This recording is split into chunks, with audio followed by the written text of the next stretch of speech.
नमस्कार। हमारे आसपास हम सब लोग कभी न कभी कुछ ऐसे लोगों से मिलते हैं जिनमें से कुछ लोग बड़े परेशान रहते हैं।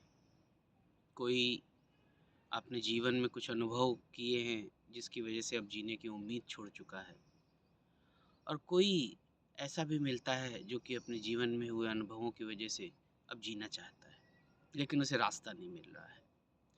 ये बड़ा ही अजीब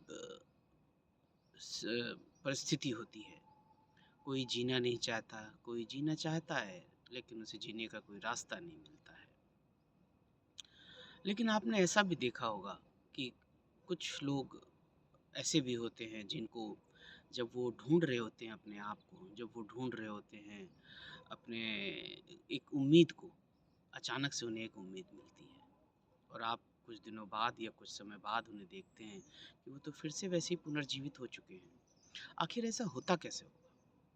आखिर ऐसी क्या बात हो जाती है? आखिर ऐसे क्या अनुभव होते हैं जिसकी वजह से वो फिर से अपनी उसी उम्मीद के सहारे फिर से अपनी उसी अ, जीवन की डोर को मजबूती से पकड़ लेते हैं?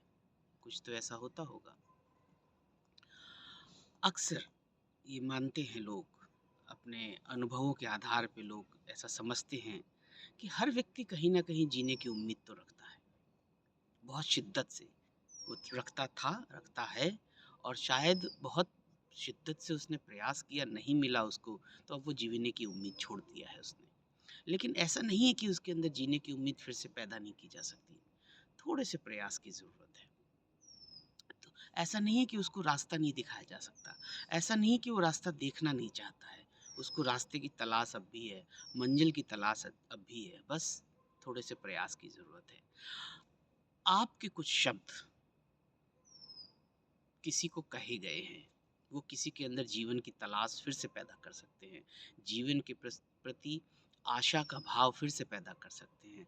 आपके कुछ शब्द और उन शब्दों को कहने का जो तरीका है, अगर उसमें थोड़ा-सा अपनापन है, अगर उनमें थोड़ा-सा चुंबकीय शक्ति है, अगर उसमें थोड़ा-सा आकर्षण शक्ति है, अगर उसमें थोड़ी-सी ममता है, थोड़ा-सा अपनापन है, थोड़ा-सा कुछ ऐसा है जो व्यक्ति को फिर से एक राह ढूँढने में मदद करता है, तो वो एक यकीन मानिए जादू का काम कर सकते हैं।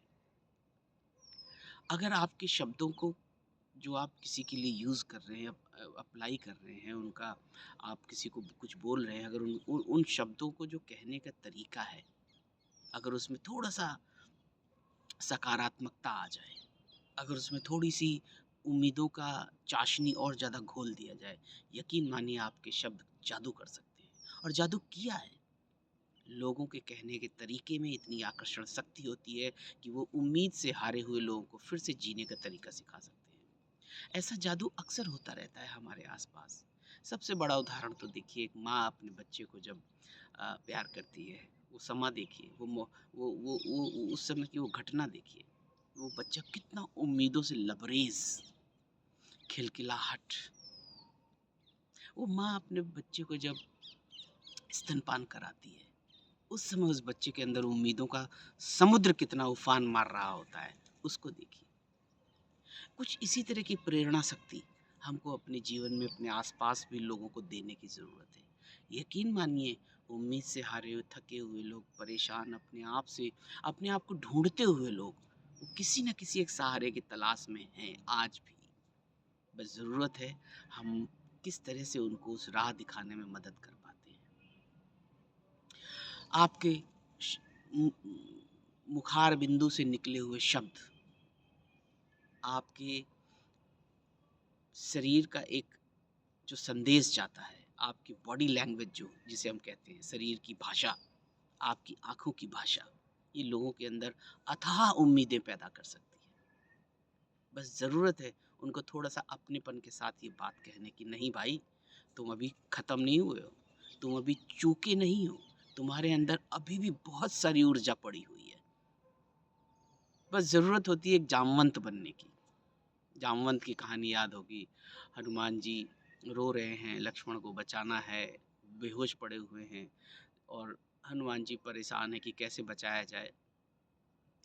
और हनुमान जी के अंदर अथाह समुद्र का ऊर्जा का समुद्र है, अथाह ताकत है। पर देखिए जब दुख से हारा व्यक्ति हारता है, परेशान होता है, तो उसे अपनी ही ऊर्जा का पता नहीं लगता है, क्योंकि उसके केंद्र बिंदु में तो वो जो दुख का कारण है वो घूम रहा होता है। वो अपनी ऊर्जा को खत्म मान लेता है।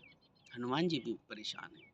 हनुमान जी भी रो रहे हैं, दुखी हो रहे हैं, लक्ष्मण को देख देख के परेशान हो रहे हैं, हाय मेरा लक्ष्मण, हाय मेरा प्रिय भाई, अब इसका क्या होगा। लेकिन कहीं से एक जामवंत आता है। जामवंत कहते हैं, अरे हनुमान तुम क्यों रो रहे हो।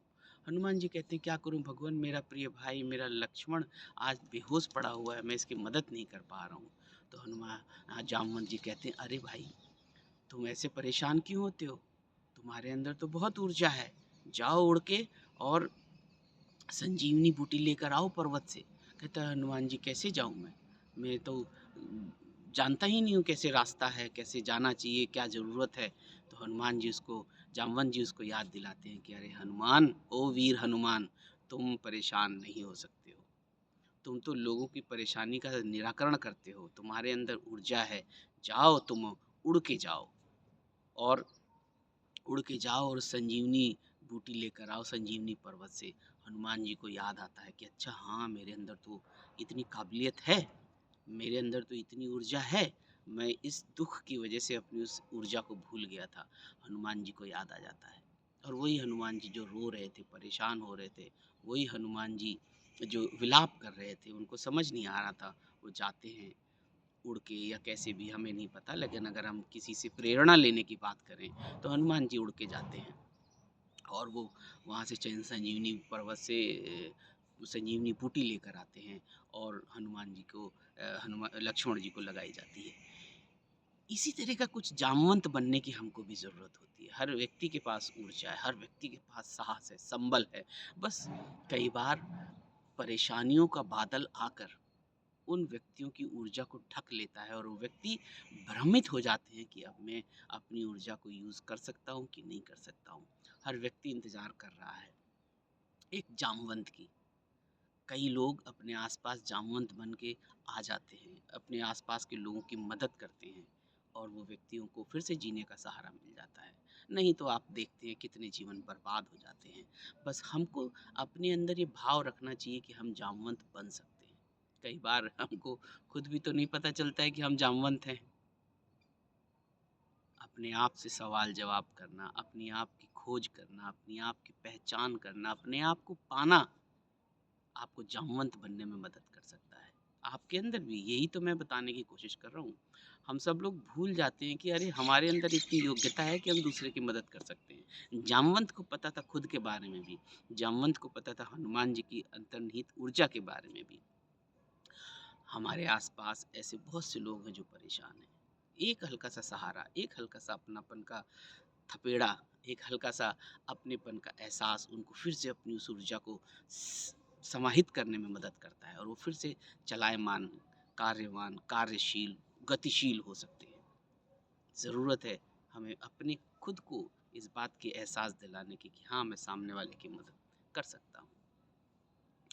लोग जीना जो पहले जीना छोड़ चुके थे फिर से जीने लगते हैं जब उनको एहसास दिला दिया जाता है कि अरे तुम्हारे अंदर तो जीवन है और देखो ये रहा। जैसे ही आप उन्हें याद दिलाते हो, हाँ, मैं तो इतना कमा रहा था, मैं तो इतना बढ़िया लिख रहा था, मैं तो इतना बढ़िया गा रहा था, मैं तो इतना बढ़िया लोगों की हेल्प कर रहा था, मैं ऐसा निरा गया तो नहीं हूँ, मेरे अंदर तो अभी भी ऊर्जा है, वो फिर से मदद करने लगते हैं। जब आप किसी को याद दिला देते हो कि देखो, आदमी का कॉन्फिडेंस तब या डेवलप होता है जब आप अपने खुद के मेहनत से कुछ कमा कर खाते हैं। यस, बहुत सारे लोग जिनके अंदर बड़ी ऊर्जा है लेकिन जीवन की परिस्थितियों की वजह से बेचारे आज वो ऊर्जाहीन महसूस कर रहे हैं, ऊर्जाहीन हैं ऐसा नहीं है। ये जो परेशानियों के बादल होते हैं ना, ये बड़े मायावी होते हैं। इनकी मायावी शक्ति इतनी प्रगाढ़ होती है, इतनी शक्तिशाली होती है कि ये अच्छे खासे ऊर्जावान व्यक्ति को ऊर्जाहीन महसूस करा देते हैं। तो जैसे ही आप एक ऊर्जाहीन व्यक्ति को ये एहसास दिला देते हैं कि नहीं भाई, अगर तुमको अपना खोया हुआ आत्मविश्वास चाहिए, अगर तुम्हें अपना खोया हुआ कॉन्फिडेंस चाहिए, तो जाओ अपनी मेहनत से आज 1 रुपया कमाओ। अपनी मेहनत से आज 2 रोटी कमाओ और फिर मुझे आके बताना। ऐसा सुनना का लोग इंतज़ार कर रहे होते हैं। People are waiting to listen such kind of thoughts. उनके आस-पास कोई है होता नहीं है ऐसा जो उनको बताए इस थॉट के बारे में। और जैसे ही उनको लगता है अरे हाँ, मैं तो कर सकता हूँ ये, कोई बड़ी बात नहीं है और मैं इसी का तो इंतज़ार कर रहा था, कोई मुझे बताया कर। अचानक से उनको मिल जाता है एक जीवन का संबल। अचानक से उन्हें उम्मीद की एक किरण दिखती है और ये किरण इतनी प्रगाढ़, इतनी शक्तिशाली होती है कि वो बाधाओं के बादल को चीरते हुए फिर से आगे बढ़ने लगते हैं। तो ऐसा संभव है, आप भी दूसरे की मदद कर सकते हैं। आप किसी के आशाहीन जीवन को फिर से आशा से परिपूर्ण कर सकते हैं। बस याद रखिए कि आप जामवंत हैं।